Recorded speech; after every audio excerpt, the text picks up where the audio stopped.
Sanskaram University, where cutting-edge technology meets the promise of world-class education. Sanskaram University, education with values. Bharat के missile ने इनका जो चकलाला जो नूर Khan airbase कहलाता है उस पे हिट किया है। चकलाला नूर खान जो एयरबेस है ये इनका हब है, इस्लामाबाद इंटरनेशनल एयरपोर्ट के बगल में ही है। सारी वीवीआईपी फ्लाइट्स एयरफोर्स की, मिलिट्री के चीफ की, प्रेसिडेंट, प्राइम मिनिस्टर्स की यहां से उड़ती हैं। ये इंडिकेट करता है कि इंडिया ने तो पाकिस्तान के हार्ट पे सीधा जैब किया है। दुनिया में देखिए, भारत को लेकर के और कश्मीर के मुद्दे को लेकर के खासकर पाकिस्तान ने जो फैला रखा है उसकी बड़ी गलतफहमियां हैं। दुनिया के लीडर्स जानते हैं असलियत क्या है, सरकारें जानती हैं, अमेरिकी सरकार, ब्रिटिश सरकार, अरब एमिरेट्स की सरकार, सरकारें जानती हैं, परंतु उन देशों के जो मास ओपिनियन अवाम है ना, उनको ज्यादा नहीं पता है। उनको लगता है कि कुछ हो रहा है और बड़ा कॉन्फ्लिक्ट है, बड़े टेंशंस हैं इंडिया में। देखिए, शहबाज शरीफ का ये एक्नॉलेज करना बहुत बहुत बहुत बड़ी बात है कि भारत के मिसाइल ने इनका जो चकलाला जो नूर खान एयरबेस कहलाता है उस पे हिट किया है। चकलाला नूर खान जो एयरबेस है ये इनका हब है, इस्लामाबाद इंटरनेशनल एयरपोर्ट के बगल में ही है। सारी वीवीआईपी फ्लाइट्स एयरफोर्स की, मिलिट्री के चीफ की, प्रेसिडेंट, प्राइम मिनिस्टर्स की यहां से उड़ती हैं। यहां पर पाकिस्तान एयरफोर्स का एक कोऑर्डिनेशन हब भी है, इंटेलिजेंस गैदरिंग यूनिट भी है। ये नर्व सेंटर है पाकिस्तान की एयरफोर्स का। वहां पर ये अटैक हुआ और शहबाज शरीफ कंफर्म कर रहे हैं। ये इंडिकेट करता है कि इंडिया ने तो पाकिस्तान के हार्ट पे सीधा जैब किया है। वहां पर कम से कम 2 गाड़ियां ध्वस्त हुई हैं, इंक्लूडिंग एक तेल का टैंकर, और कुछ और भी डैमेज हुआ है।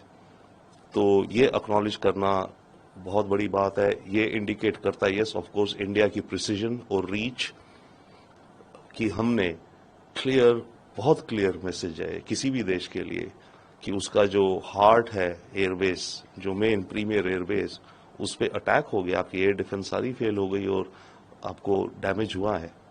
तो एक बड़ी स्टेटमेंट है ये। देखिए, एंड गेम पाकिस्तान को ये समझना पड़ेगा, जियो और जीने दो। Pakistan will have to learn to live and let live. खुद जिए, हमें जीने दे, हम जिएंगे, उसको जीने देंगे। अगर वो कोई भी ऐसी हरकत करेगा तो फिर हम छोड़ेंगे नहीं ना। तो यस, एंड गेम वो है। अब वो कैसे अचीव होगी, कब पाकिस्तान की रूलिंग एलीट अपने व्यवहार को बदलेगी, कहा नहीं जा सकता। और वो रास्ता कब आएगा और उस रास्ते पे कैसे जाएंगे, बैठ के बात होंगी, क्या होंगी या नहीं होंगी, वो तो हमारी सरकारें देखेंगी और बायलैटरल बेसिस पे होगा जो भी बात होनी है। परंतु पाकिस्तान को और पाकिस्तान की अवाम को ये रियलाइज करना पड़ेगा कि हमें सीखना है खुद जिए और दूसरों को जीने दें। अब बहुत हो गया, बहुत हो गया, दूसरों की जिंदगी में ये अड़चन जो डालते हैं। तो जब तक पाकिस्तान उस मुकाम तक नहीं पहुंचेगा, अनफॉर्चुनेटली, तब तक शायद एक लंबा रास्ता है जिसमें हम पाकिस्तान को, हमारी जो डॉक्ट्रिन है टिट फॉर टैट प्लस, आप हमें एक मारेंगे छोटा, हम उसके बराबर मारेंगे, उससे बड़ा मारेंगे, ये चलेगी कड़ी, अनफॉर्चुनेटली। आई थिंक ये बेहद जरूरी है और बहुत अच्छा कदम है। दुनिया में देखिए, भारत को लेकर के और कश्मीर के मुद्दे को लेकर के खासकर पाकिस्तान ने जो फैला रखा है उसकी बड़ी गलतफहमियां हैं। दुनिया के लीडर्स जानते हैं असलियत क्या है, सरकारें जानती हैं, अमेरिकी सरकार, ब्रिटिश सरकार, अरब एमिरेट्स की सरकार, सरकारें जानती हैं, परंतु उन देशों के जो मास ओपिनियन अवाम है ना, उनको ज्यादा नहीं पता है। उनको लगता है कि कुछ हो रहा है और बड़ा कॉन्फ्लिक्ट है, बड़े टेंशंस हैं इंडिया में। और इसको आप देखते हैं वहां की वेस्टर्न मीडिया में भी इस तरह से रिपोर्ट होती है।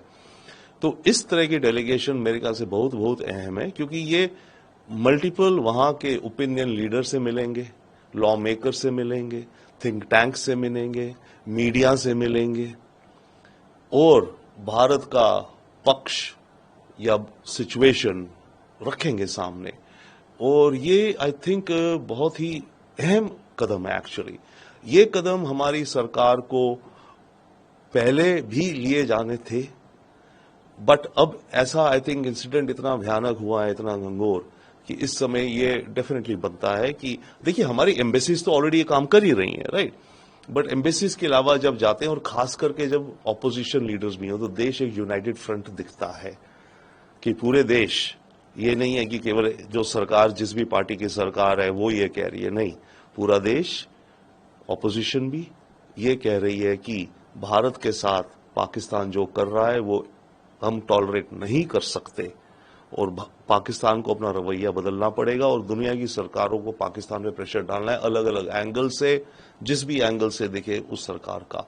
तो आई थिंक ये एब्सोल्युटली बहुत ही सही कदम है। देखिए इस तरह के जो बयान, बेतुके बयान है मैं कहूंगा, जो ये कर्नाटका लीडर का आप बात कह रहे हैं कि कुछ प्लेन उड़ा दिएगा, क्या मतलब, ये बेतुके बयान हैं, इनको इग्नोर भी करा जा सकता है, परंतु ये इंडिकेट करते हैं एक कुछ मानसिकता जो कि कोई भी कारण ढूंढती है और कुछ भी हो रहा हो देश में उसको उन्हें अपोज करना है। और इस तरह का बेतुका विदाउट कॉमन सेंस का बयान मेरे ख्याल से हमें अपने लीडर से एक्सपेक्ट नहीं करते हैं और ना ही होना चाहिए। तो मेरे ख्याल से वक्त है डेफिनेटली कि हमारे जो लीडर्स हैं वो अपने डिग्निटी को खुद संभालें और इस तरह की बातें करके अपने देश के अंदर आई थिंक देश के अंदर अपने इस तरह की गलतफहमियों को पैदा ना करें। मेरी अपील है एक्चुअली कि ऐसे बेतुके बिना कॉमन सेंस के बयान ना दिया करें हमारे ऑपोजिशन के लीडर या कोई भी ना करे।